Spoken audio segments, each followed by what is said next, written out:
এটা শিক্ষা নয়, এটা প্রতারণা, এটা নোংরামি, এটা জাতির সাথে প্রতারণা, জাতিকে ফাঁকি দেওয়া, ধোঁকা দেওয়া ছাড়া কিছুই নাই।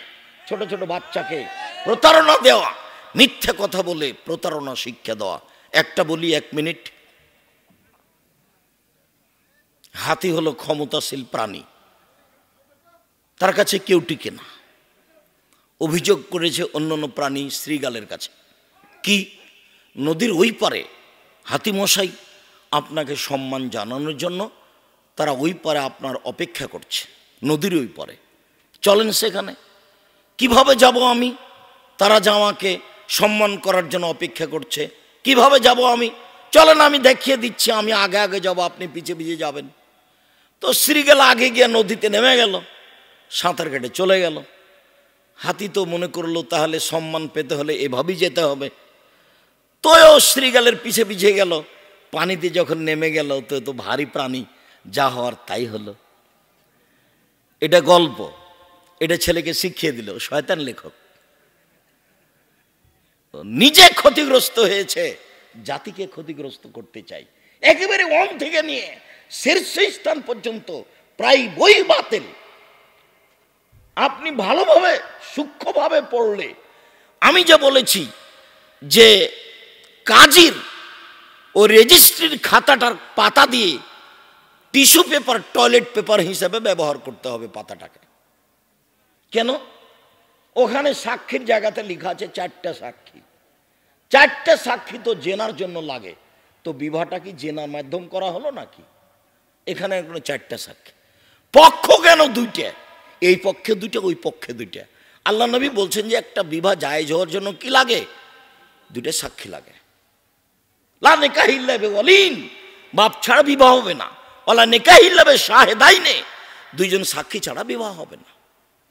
এই তো আল্লাহ রসুলের কথা। সেখানে পক্ষ আসলো কেন? সেখানে 4টা সাক্ষী আসলো কেন? এই খাতার, কাজীর খাতার অবস্থা যে এই বই পুস্তকের অবস্থা তাই। আপনি হাতে করে নিয়ে যা দেখেন, বইয়ের নাম হলো শিক্ষা বনাম জাহেলিয়াত। এটা শিক্ষা নয়, এটা একটা জাহেলিয়াত। বন্যতার যুগে, বর্বরতার যুগে, অসভ্যতার যুগে মানুষ থাকতো পশু প্রাণীর মতো হয়ে থাকতো, গরু ছাগলের মতো হয়ে থাকতো। বন্যতার যুগের, বর্বরতার যুগের, অসভ্যতার যুগের অনেক কাহিনীর বুখারী মুসলিমের একটা কাহিনী 1 মিনিট শোনাই। কোন মহিলার স্বামী মারা গেলে তাকে ইদ্যত পালন করতে হতো 1 বছর। বাড়ির পিছন দিকে, চাঁপাইনবাবগঞ্জের ভাষাতে কানটার দিকে, বাড়ির পিছন দিকে একটা কুঁড়ে ঘর করে দিতে হবে। কুঁড়ে ঘর, হিপস কুঁড়ে ঘর, ঝুপড়ি ঘর। সেই ঘরে ও মহিলা থাকবে, ময়লা কাপড় পরে থাকতে হবে। বাড়ি থেকে তাকে প্লেটে করে ভাত দিয়ে আসবে, ওর প্লেট ভিন্ন, ওর গ্লাস ভিন্ন। ময়লা কাপড় পরে এভাবে থাকবে থাকবে থাকবে থাকবে। যখন বছর পার হয়ে যাবে তখন তার সামনে উট নিয়ে আসা হবে, বা পশু প্রাণী বা গাধা নিয়ে আসা হবে। তার গায়ে তাকে গোবর মাখাতে হবে, সেই গোবর সে নিজে মাখবে। সে তার লজ্জায় স্থান দিয়ে সেই গাধার গায়ে ঘষবে, তারপরে সে 1 বছর পরে পবিত্র হবে। এটা হলো ইদ্যত পালনের ঢং, এর নাম জাহেলিয়াত। শত জাহেলিয়াত বুখারী মুসলিমের হাদিসেই আছে, যেটাকে আল্লাহ রাসূল নোংরা নীতি বলে, অসভ্য নীতি বলে, জঘন্য নীতি বলে প্রত্যাখ্যান করেছেন। সেই জাহেলিয়াত আবার মানুষ ফিরিয়ে ধরার জন্য প্রাণপণে চেষ্টা চালাচ্ছে সব জায়গাতে। শিক্ষা প্রতিষ্ঠান হোক, কলেজ হোক, আপনার বিশ্ববিদ্যালয় হোক, যেখানে হোক না কেন, সব জায়গাতে জাহেলিয়াত, বন্যতা, বর্বরতা করে পূর্ণ হয়ে আছে। সাথে সাথে কেন এই নির্যাতন, কি তার প্রতিকার? মহিলা মানুষের জন্যই কেন এই নির্যাতন, কি তার প্রতিকার? আমরা কি করলাম? আমাদের কেন এত নির্যাতন? আমাদের উপরে কেন নির্যাতন হবে এইভাবে? এর প্রতিকার কি হতে পারে? আপনি বইটা বড়দের অবস্থা কেন এমন হলো? এখান থেকে বাঁচার পথ কি? সমঅধিকার নয়, মর্যাদা চাই। আমরা কেন সমঅধিকার নিতে যাব? আমাদের মর্যাদার প্রয়োজন। এই বইগুলো জামিয়া সালাফিয়ার পক্ষ থেকে আছে। ক্লাস 1 থেকে নিয়ে 5 পর্যন্ত ক্লাস বই পুস্তক বের করা হচ্ছে। সব কিছুকে উপেক্ষা করে যদি আপনি মূল্যায়ন না করেন তাহলে কে মূল্যায়ন করবে? আল্লাহ রসুল একদিন নিজে একটা মেহমান নিয়েছিলেন, মেহমান বাড়িতে পাঠিয়ে দিলেন।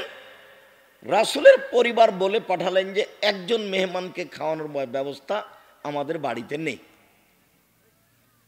নিরুপায় মেহমান ঘুরে আসল। তখন রাসূল সাল্লাল্লাহু আলাইহি ওয়াসাল্লাম বললেন যে তোমরা এই মেহমানকে কে নিয়ে যাবা? একজন সাহাবী নিলেন, বাড়িতে নিয়ে গিয়ে বললেন খাবার কি আছে?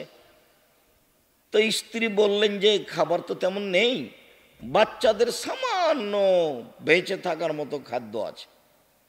আচ্ছা ঠিক আছে, ওইটাই রেডি করো, বাচ্চাদের ঘুমিয়ে দাও, আলো নিভিয়ে দাও, আমরা খাওয়ার মেহমানকে দিব, আমরাও সাথে থাকব, মেহমান বুঝবে আমরাও খাওয়াতে অংশগ্রহণ করেছি, আসলে আমরা খাবো না। তার স্ত্রী বাচ্চাদের ঘুমিয়ে দিলেন। আলোটা তার স্ত্রী সংশোধন ঠিক করব বলে আগিয়ে গিয়ে এভাবে আলোটা নিভিয়ে দিলেন। সাথে খাওয়ার মতো ভান করলেন, খেলেন না, অল্প খাদ্য। মেহমানের খাওয়া হলো। সকালবেলায় রাসূলের সাথে দেখা করলেন। আল্লাহ রসুল বললেন কি খবর, মেহমানের সাথে কি আচরণ করেছ? তোমাদের আচরণে আল্লাহ খুশি হয়ে গেছে, তোমাদের আচরণে আল্লাহ হেসে উঠেছেন। তো জান্নাত তো আসলে এদের পিছনে। আমরা আল্লাহর কাছে আশা করছি বিশেষ দয়ার মাধ্যমে জান্নাত পেতে চাই। এসব মানুষগুলি জান্নাত পাওয়ার পথ ঘাট কি তা পৃথিবীর মানুষকে দেখিয়ে গেছে। আমাদের ভিতরে দিন দিন কৃপণতা বিরাজ করছে। পৃথিবী ধ্বংসের এটা একটা লক্ষণ যে মানুষের উপরে কৃপণতা চাপিয়ে দেওয়া হবে। মানুষ দান খয়রাত করতে চাইবে না, অথচ আল্লাহ তাআলা কখনো বলেননি যে তোমার রুজি থেকে আমাকে দান করো। আল্লাহ বলছেন আমি তোমাদের যেটা খেতে দিয়েছি সেখান থেকে দাও, আমারটাই আমাকে দাও যেটা আমি তোমাদের দিয়ে রেখেছি। আল্লাহ সব সময় এই কথা বলছে। আর কোন সময় এরকম প্রতিষ্ঠানে দানের কথা বললে রাসূল সাল্লাল্লাহু আলাইহি ওয়াসাল্লামের বুখারী মুসলিমের ওই হাদিসটা মনে রাখবেন, যে হাদিসটাতে আল্লাহ রাসূল বলছেন যে প্রত্যেক দিন সকালে দুইজন ফেরেশতা নেমে আসেন। ইয়াকুলু আহাদুহুমা, দুইজনের একজন বলেন আল্লাহুম্মা আতে লিকুল্লি মুনফিকিন খালাফা, আল্লাহ যে যতটুকু দান করলো তুমি তার ততটুকু পূর্ণ করে দাও। ওয়ায়াকুলুল আখার, অপরজন বলেন আল্লাহুম্মা আতে লিকুল্লি মুমসিকিন তালাফা, আল্লাহ যে যতটুকু দান করলো না তুমি তার ততটুকু ক্ষতি করে দাও। তো একজন ফেরেশতা যদি আমার ব্যাপারে আল্লাহর কাছে ক্ষতির দাবি করে তাহলে আমার তো ক্ষতি হবেই। আমি 10টা টাকা দান করলে আমি অন্তত এই ক্ষতি থেকে বেঁচে গেলাম। অন্তত আমি কৃপণ বা ও যে চাইলো আমি দিলাম না, অন্তত এইটা থাকলো না, আমি কিছু তো দিয়েছি। কেউ যে 50 টাকা আমি দিয়েছি 10 টাকা 5 টাকা, যার কারণে কোনো ভিক্ষুক হোক কোনো ব্যক্তি হোক মসজিদে জুমার সালাতে গেছেন, কোটাটা সামনে আসলো, আপনি 10 টাকা 5 টাকা 1 টাকা দিবেন। রাসূল সাল্লাল্লাহু আলাইহি ওয়াসাল্লাম বলছেন আল ইয়াদুল উলিয়া খায়রুম মিনাল ইয়াদিস সুফলা, দেওয়া হাতটা ভালো নেওয়া হাতের চেয়ে, দেওয়া হাতটা ভালো নেওয়া হাতের চেয়ে। যতগুলো পরিস্থিতি দুনিয়াতে আসবে দেওয়ার মতো সেখানে আপনি দিবেন, আপনার হাতটা ভালো, আপনি দিলে ফেরেশতাদের পক্ষ থেকে ক্ষতির কথাটা থাকবে না, আর আপনি না দিলে ফেরেশতাদের পক্ষ থেকে আপনার ধ্বংসের আপনার ক্ষতির কথাটা থাকবে। মর্মে আমি উপস্থিত বৈঠকের যারা দিনী বোন, আপনাদের কাছে কেউ গেছে কি না, আপনাদেরকেও আমরা কম থেকে কম বেশি থেকে বেশি দানের হাত প্রশস্ত করার জন্য অনুরোধ জানাচ্ছি। সম্মানিত দিনী ভাই বোন, রাসূল সাল্লাল্লাহু আলাইহি সাল্লাম যা বলেন তা সালাত এমন একটি ইবাদত যার উপরে নির্ভর করে অন্যান্য ইবাদত। রাসূল সাল্লাল্লাহু আলাইহি সাল্লাম বলেন, আউয়ালু মা ইউহাসাবু বিহিল আবদু ইয়াউমাল কিয়ামাহ সালাত। বিচার মাঠে মানুষের যেটা প্রথম হিসাব হবে সেটা হলো সালাত। ফাইন সালাহাত সালাহাল্লাহু সায়রা আমালিহি, যদি তার সালাত টিকে যায় বাকি সব ইবাদত টিকে যাবে। ওয়াইন ফাসাদাত ফাসাদাল্লাহু সায়রা আমালিহি, যদি তার সালাত না টিকে তাহলে বাকি সব ইবাদত বাতিল হয়ে যাবে। আনাস রাদিয়াল্লাহু তাআলা আনহু বলেন, রাসূল সাল্লাল্লাহু আলাইহি ওয়াসাল্লাম বলেছেন, as-salatu salasatu aflasin, সালাত তিন ভাগে বিভক্ত। আর তহুরও ফলসুন, অজু হলো তিন ভাগের এক ভাগ। ও রুকুও ফলসুন, রুকু হলো তিন ভাগের এক ভাগ। ও সুজুদও ফলসুন, সিজদা হলো তিন ভাগের এক ভাগ। ফমানা দাহাবে হাক্কেহা কবিলাত সলাতু ও কবিলাত সায়রা আমালিহি, যদি কেউ সলাতকে ঠিক ঠিক নিয়ম অনুযায়ী আদায় করে তাহলে তার সলাত কবুল করা হবে, তার সব আমল কবুল করা হবে। ওয়াইন রুদ্দাত আলাইহি সলাতুহু রুদ্দা আলাইহি সায়রা আমালিহি, যদি তার সলাতকে প্রত্যাখ্যান করা হয়, সলাত যদি কবুল না হয় তাহলে তার সব ইবাদত বাতিল হবে। সম্মানিত দিনী ভাবেন, এই চলে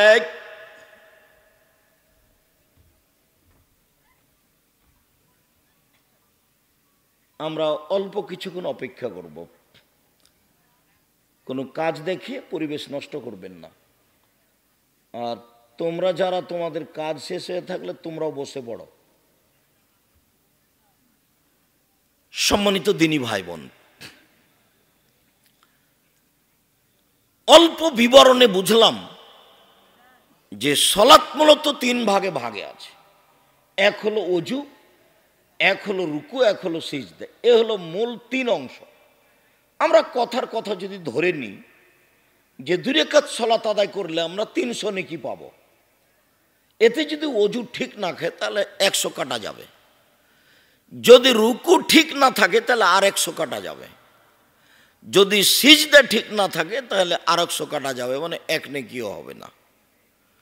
যেই সাহাবী মসজিদে ঢুকে 2 রাকাত সালাত আদায় করে আল্লাহ রাসূলকে সালাম দিল, তো আল্লাহ রাসূল বললেন, সাল্লি ফাইন্নাকা লাম তুসাল্লি, তুমি সালাত আদায় করো, তুমি সালাত আদায় করোনি। সাহাবী আবার সালাত আদায় করো, এইভাবে 3 বার হয়ে গেল যখন, তখন সাহাবী বলছেন, আল্লিমনি কাইফা উসাল্লি, শিখিয়ে দেন আমি কিভাবে সালাত আদায় করব, আমি তো এর চেয়ে ভালো করে সালাত আদায় করতে জানি না। তো আল্লাহ রাসূল বললেন যা বললেন। কথা যেটা সেটা হলো এই যে আল্লাহ রাসূল তাকে বললেন না কেন, হ্যাঁ তুমি সালাত আদায় করেছো, খুব একটা ভালো হয়নি। আমরা স্বাভাবিক যেভাবে চলি বুঝি, এভাবে যদি বলতেন, হ্যাঁ তুমি সালাত আদায় করেছো, খুব একটা ভালো হয়নি, কিন্তু সম্পূর্ণরূপে না করে দিলেন। সালাতের পদ্ধতি গ্রহণ না হলে সালাত কবুল হবে না, এ কথাই ঠিক। তাই রাসূল সাল্লাল্লাহু আলাইহি ওয়াসাল্লাম বললেন, মানা দাহাবে হাক্কেহা, সালাত আদায়ের যেটা হক আছে, অজু করতে হবে, রুকু ঠিক হতে হবে, সিজদা ঠিক হতে হবে, তাসবিহ তাহলিল জিকির আজকার হতে হবে, খুশু বিনয়ী থাকতে হবে। হোমসে খেলে আসলো, কি বললো না বললো, একবারে কাকের মতো পাখির মতো ঠক ঠক করে 2-4টা সিজদা করে নিল, উঠে চলে গেল, এভাবে তো সালাত হবে না। আপনি বুঝছেন যে আমি সালাত আদায় করলাম, কিন্তু আল্লাহ তো বুঝলেন না যে আপনি সালাত আদায় করলেন, ও তো অন্তর্যামী। আপনার ইবাদত উনি ভালোভাবে বুঝছেন। আল্লাহ তাআলা আমাদের নবীকে বলছেন, ফাইদা ফারাগতা ফানসব ওয়া ইলা রাব্বিকা ফারগাব। মুহাম্মদ সাল্লাল্লাহু আলাইহি ওয়াসাল্লাম, আপনি যখন দুনিয়াবি কাজ থেকে অবসর হবেন তখন আপনি কঠোর শ্রমে ইবাদতে আত্মনিয়োগ করুন, আর আপনি আমাকে যা বলবেন তা বিনয়ের সাথে কান্নাকাটি করে বলুন। সালাতের শুরু থেকে নিয়ে শেষ পর্যন্ত সবটুকুই আল্লাহর কাছে প্রার্থনা করা, চাওয়া, বিনয় প্রকাশ করা। তো আমি যেভাবে সালাত আদায় করলাম সেটা কি বিনয় হলো? সেটা কি কোনো খসু খজু থাকলো? যদি না থাকে তাহলে তো সেটা কবুল হবে না। সম্মানিত দিনী মুসলিম ভাই বোন, সালাত, মহান আল্লাহ বলেন ওয়াকিমুস সালাতা লিযিকরি, মুহাম্মদ সাল্লাল্লাহু আলাইহি সাল্লাম আপনি সালাত আদায় করুন আমাকে ডাকার জন্য। সেম একটা ভিন্ন ব্যতিক্রম ইবাদত। ফজরের আজানের আগে খেয়েছে, সূর্য ডুবলে খাবে, মুখ বন্ধ করেছিল, তারই নাম ইবাদত। সেখানে আল্লাহকে ডাকাডাকি আছে এরকম কোনো কথা নেই। সুবহানাল্লাহ বললে তো কিছু বলা হয়, আলহামদুলিল্লাহ বললে কিছু বলা হয়, কোরআন তেলাওয়াত করলে কিছু বলা হয়, কুরবানি করলে টাকা পয়সা খরচ হয়। তো সেম কি? সেম ফজর থেকে নিয়ে সূর্য ডুবা পর্যন্ত খাওয়া ও পান করা থেকে বিরত থাকা, তার নাম সেম। এখানে আল্লাহর জিকির বিশেষ কিছু আছে তা আল্লাহ বলেননি, আল্লাহর নবী বলেননি। আল্লাহ তাআলা বলছেন তোমরা সালাত আদায় করো আমাকে ডাকার জন্য। আল্লাহ তাআলা বলেন হাফিজু আলাস সালাওয়াত ওয়াস সালাতিল উস্তা, তোমরা 5 ওয়াক্ত সালাত আদায় করো ঠিক ঠিক নিয়মে, ঠিক ঠিক পদ্ধতিতে, বিশেষভাবে আসরের সালাত। যেখানে কোরআন হাদিস খুব শক্ত সেখানে আমার মাঝহাবি ভাইরা নরম। কি যে গতি, আল্লাহই ভালো জানে এসব মানুষের সাথে বিচারের মাঠে কেমন আচরণ হবে।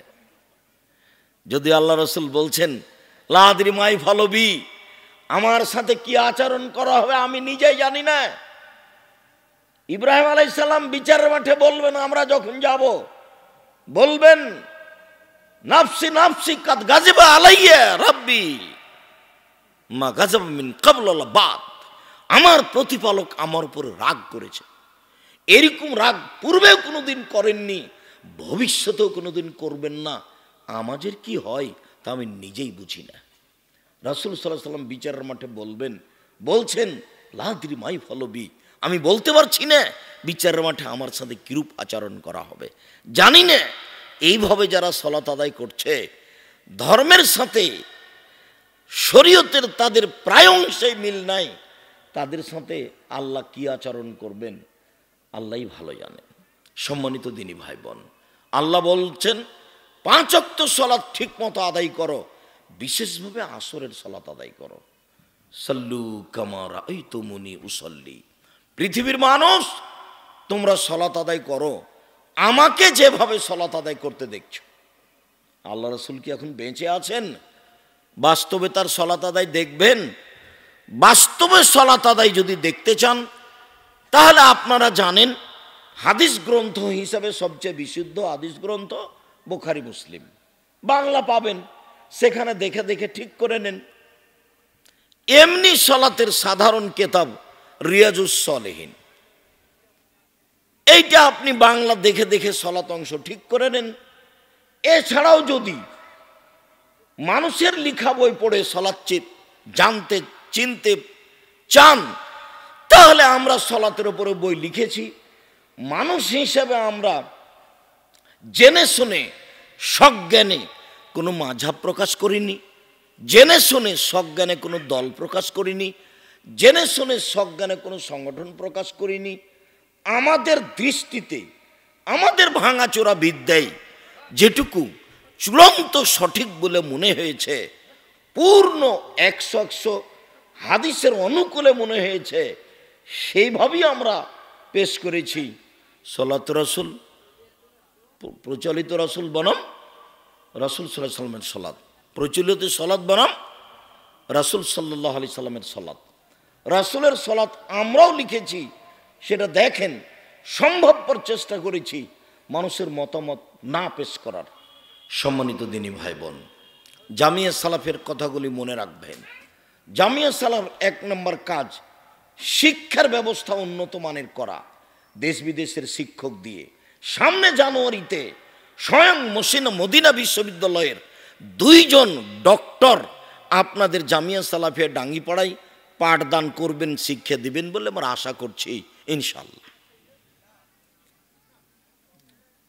এদেশের সর্ববৃহৎ সর্বোচ্চ প্রতিষ্ঠান জামিয়া সালাফিয়া ছেলেদেরকে শিক্ষা দেওয়ার ব্যাপারে তারা জোরালো শক্ত ভূমিকা রেখে যাচ্ছে।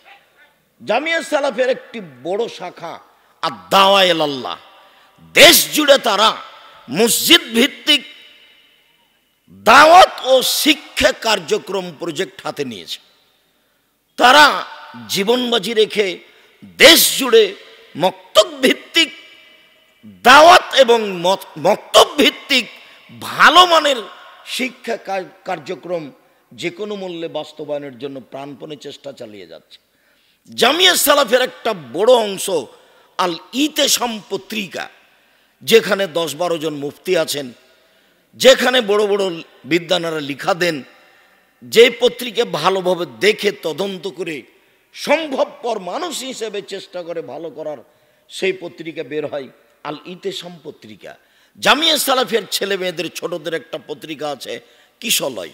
জামিয়া সালাফ একটা দিন প্রচারের অংশ আছে বড় আল ইতেসাম টিভি, অনলাইন আল ইতেসাম টিভি। সম্মানিত দিনী ভাই বোন, জামিয়া সালাফের একটা বড় শাখা আছে এতিম লালন পালন। সার্বিকভাবে দিন প্রচারের চেষ্টা তারা চালিয়ে যাচ্ছে।